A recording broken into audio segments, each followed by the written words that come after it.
Hello, this video is uh, going to be about head injuries, the affliction I have being ataxia. It's been about 2 months, almost 2 months since I was diagnosed. My walking has not horribly declined, but it's gotten much worse.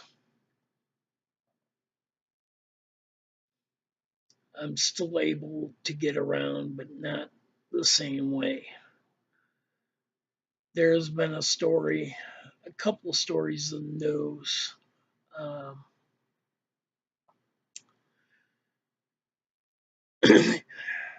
One is Brian Bickell, NHL player, who was recently diagnosed with MS.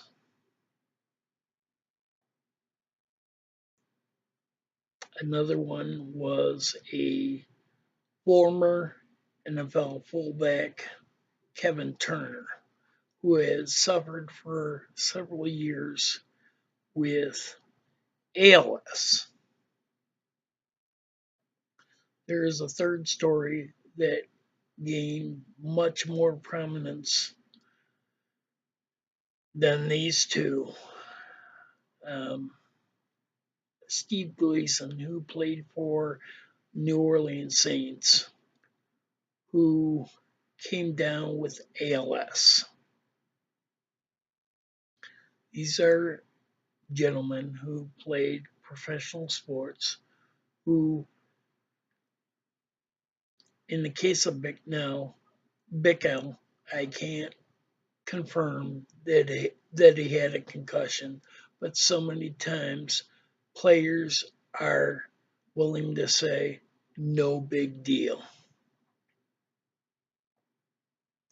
and play anyway and not get checked out. And concussion protocols are kind of iffy. And even, going back to the days of when I was young, guys would get absolutely plowed and not be checked out. And now they are retired, as many may see who are sports fans. No, these guys are now suing for benefits that the NFL does not provide due to work injury.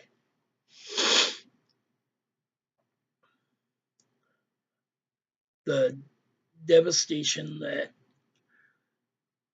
these injuries can cause to a human over time, especially when you've been active. I have been a working adult for probably better than 30 years, more like 40. I started my first paid job at 16.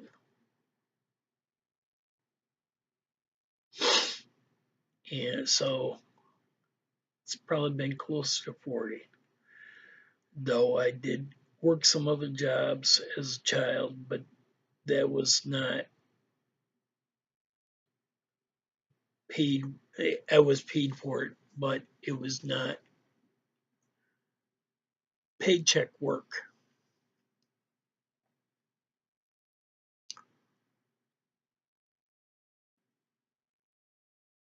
I have come to find out, and because I am a bit of a sports fan, and one of people who inspired my long-term recovery. I am a recovering alcoholic. Uh, he ignited a passion in me for recovery. He was also a pro hockey player, and when he passed, he had his brain examined, and there was significant brain injury. He was a fighter, and he had sustained significant brain damage. And what I believe is that many times people incur injuries to their brain, think that you knock your head, you think, oh, not a big deal. And I think there are a few causes. When I went and got diagnosed a few months ago, ataxia is what I have. And to me, it is really, it's a way of sugarcoating that I may have something along the lines of MS or ALS. And what I'm guessing, I'm not a doctor. I believe that when we take knocks to our head and intake alcohol, we cause changes in the brain, and there are so many things we do not know about the brain. And anybody that has had a grandparent or is older develops a weakness and balance. And I think sometimes it can be natural, but I think we can also speed that process up in the human body by injury to the brain, knocking your head, or drinking alcohol. I also have a theory that for years I have only worn tennis shoes. It's what I feel comfortable in. Occasionally I wear boots, but I live in Michigan, and my doctor, when she diagnosed me, she basically said, your brain is not getting the message to your nerves in your legs. And I believe that the concussion I had a few years back may have been partially caused by that. Also, they, and because ataxia is something that they don't know what caused it, they see it in different ways. People who have concussions, people who have had substance abuse, you're causing changes to your brain when things like that happen. And also, by me not wearing boots, I believe that there may be some nerves in my feet because I've trudged through snow so many times that eventually I caused irreversible damage to my feet. Um,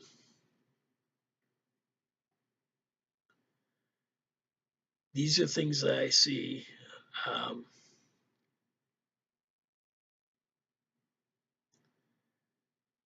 and I think that it is something that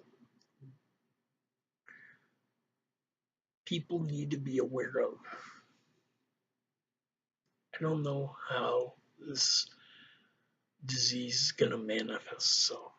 I already have difficulties enunciating sometimes with my volume, sometimes with the way I speak a word. I had many things in my youth affect different things, and I became very stubborn about certain things. And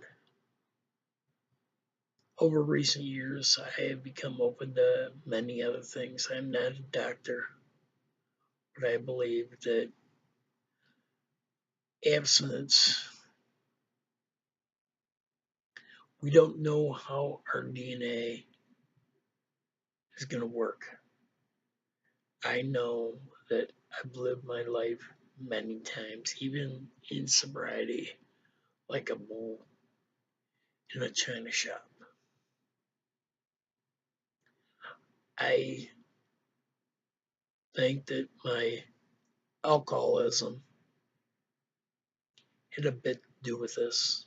I also believe my concussion also may have played a part. I also think that nerve damage that I may have caused in my feet also may have brought about some of this. It's a combination of things, not one thing, it's not two things. Uh, Going into disability, I am now looking to get some schooling so that maybe I can help other people who may be struggling with alcoholism or may encounter ataxia, and developing patience and understanding the limitations of yourself early in life that can bring about a better outcome. You know, knocks on the head can affect behavior. Sometimes concussion can cause a change in personality based upon how somebody's brain works. Um,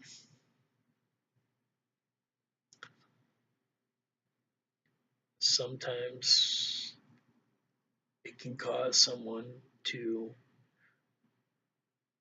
go into a very dark decline, become not who they are. And I've been very faithful to trying to remember the type of person I was, remembering people, and trying to give encouragement when somebody's having a lousy day or some sort of crazy illness pops up, whether it be the flu or something more serious. I'm navigating myself through disability, uh, train, and trying to figure out where I'm going to end up. I feel very uncertain about a lot of things. But what I do want to do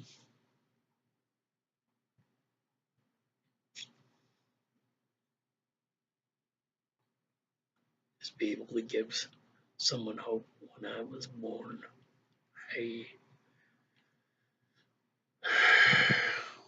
was born in a hospital in Garden City, Michigan. The basement is below ground level. And the night I was born was a terrific rainstorm. The power went out,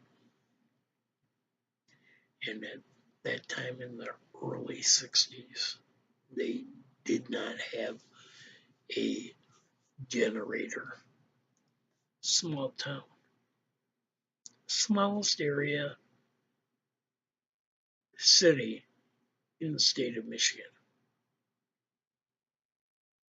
One of the finest hospitals around. Well,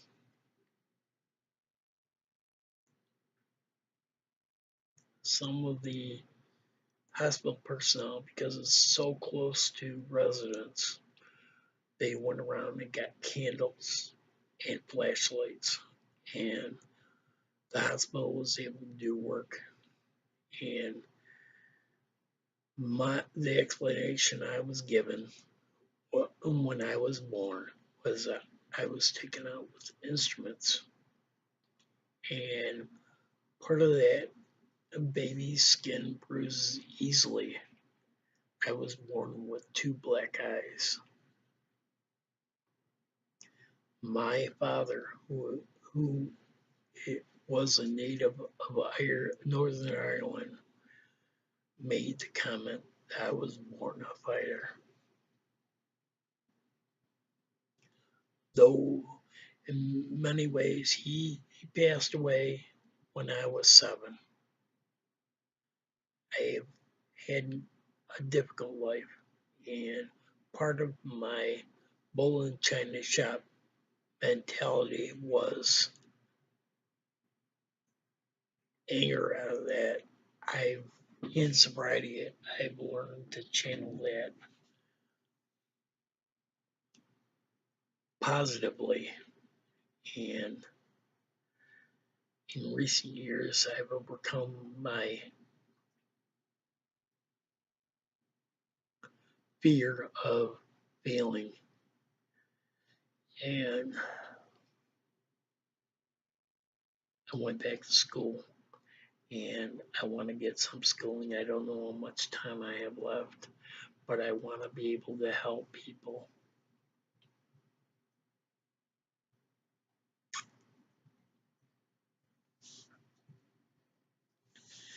And so, in getting some schooling and possibly reaching out to people who may not understand everything about addiction and ataxia, I went through a period about 4 years ago, almost 5, where I had an uncontrollable depression. I was like two different people. And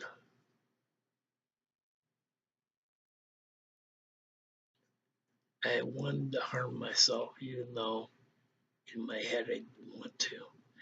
And part of my recovery process helped me get through that. I got a medication for a few years. That went away. And I'm no longer on the depression meds, but I also have these now walking issues. I can still walk fairly well, but over long distances, it can be a struggle. And so, yes, my thing is, I don't give up. I don't ever give up.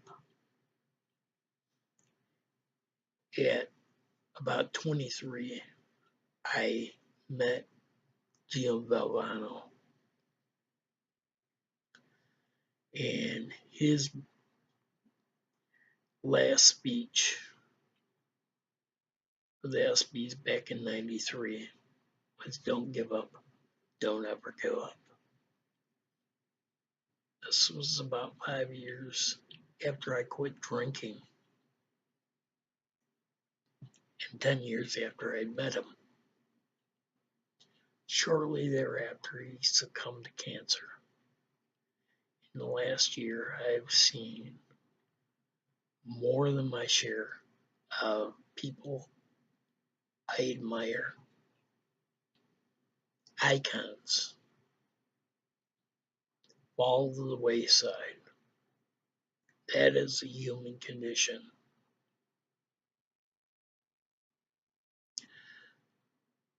And some of the energy that I see on the streets today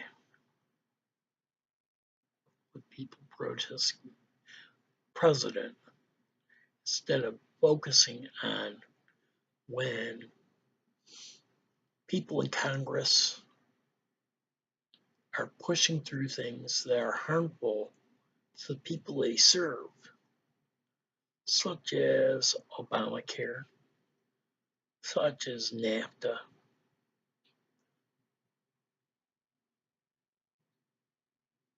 We are ruled, we have rules, we have laws.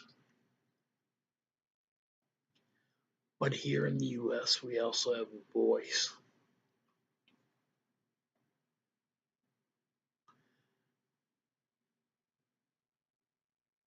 Random protesting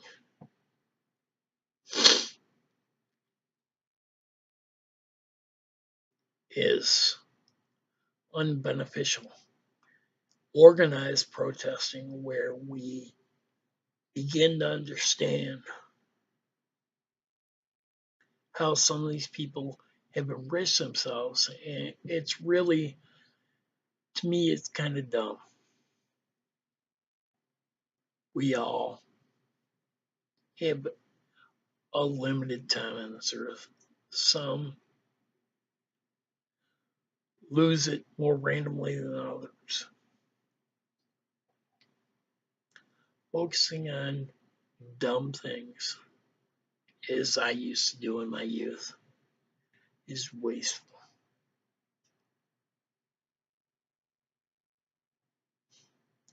If you like something, share it. If somebody doesn't like it, so what? You do.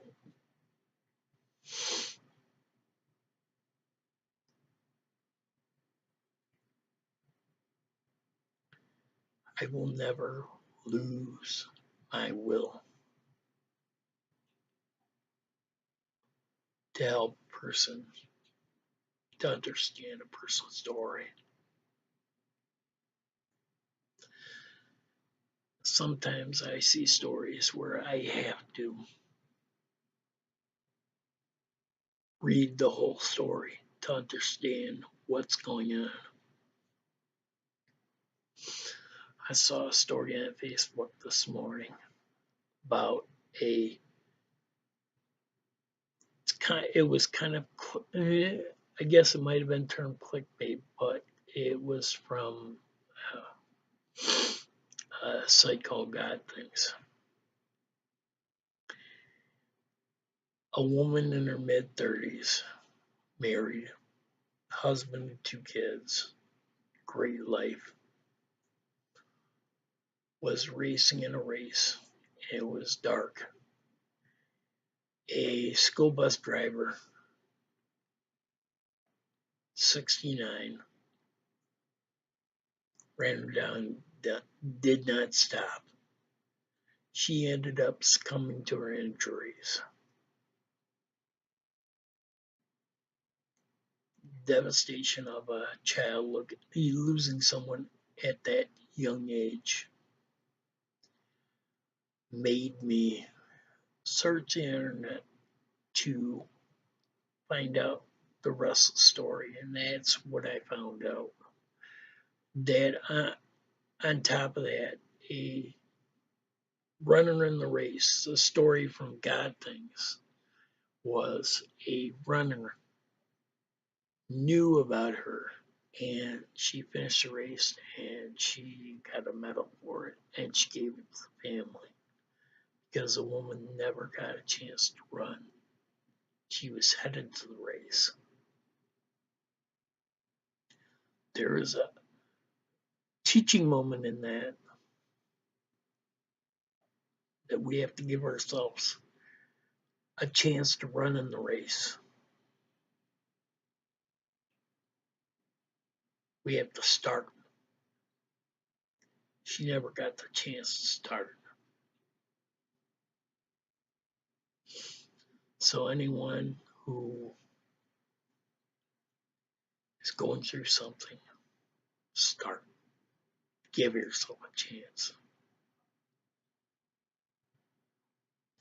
Most of my life, things that I have encountered have been things that I had to initiate. Don't give up. I wanted to give up, but I didn't. And some of the better things I had a fear of, such as school, because I didn't do well in school because I was preoccupied with things that were done, though I didn't have the full story. And that's what I do. I try to find out the rest of the story. So don't give up. It ends for everyone. Don't let it get you bitter. Remember the little moments of glory, small pockets of things that you were able to do that you wanted to do.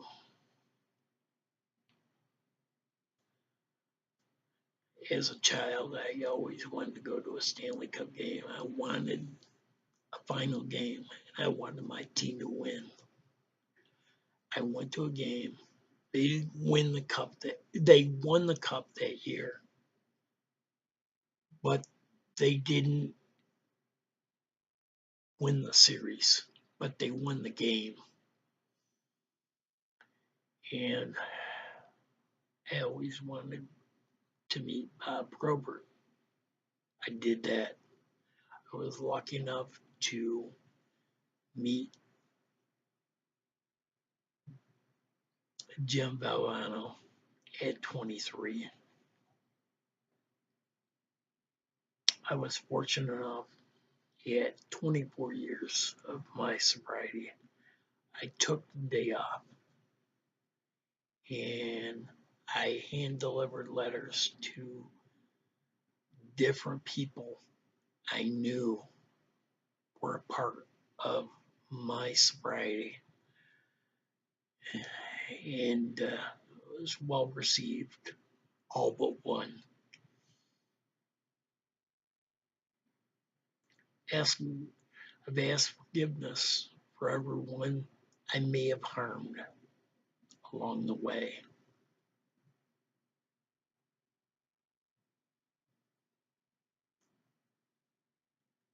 And I'd like to think that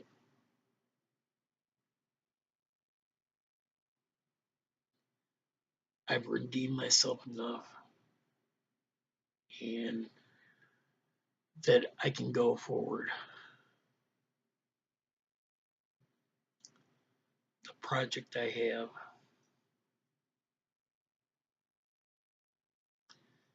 is I want to create an endowment at Schoolcraft College for people who suffer from addiction, people who are going through devastating illnesses such as cancer and brain injury.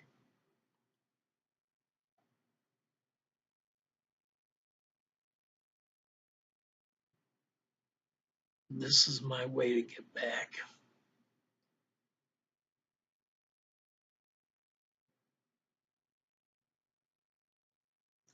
I'm not sure how to do the fundraising part of it, but the minimum amount is 25,000, and the endowment will grow.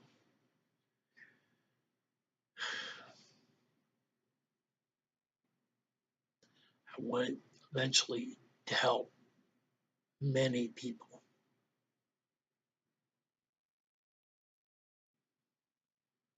I think it will. I just have to find a way. Thank you for listening.